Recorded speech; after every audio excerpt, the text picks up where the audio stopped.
जय माता दी दोस्तों इस समय मैं अर्धकुंवारी मंदिर प्रांगण में खड़ा हुआ हूँ। 28 जुलाई का दिन है। इस समय यहाँ पे मूसलाधार बारिश हो रही है।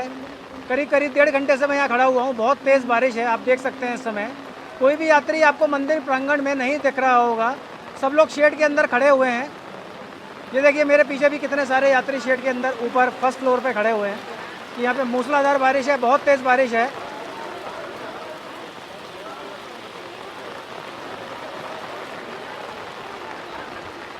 तो दोस्तों पूरा वीडियो आपको देखने को मिलेगा 30 जुलाई के दिन। तब तक के लिए जय माता दी।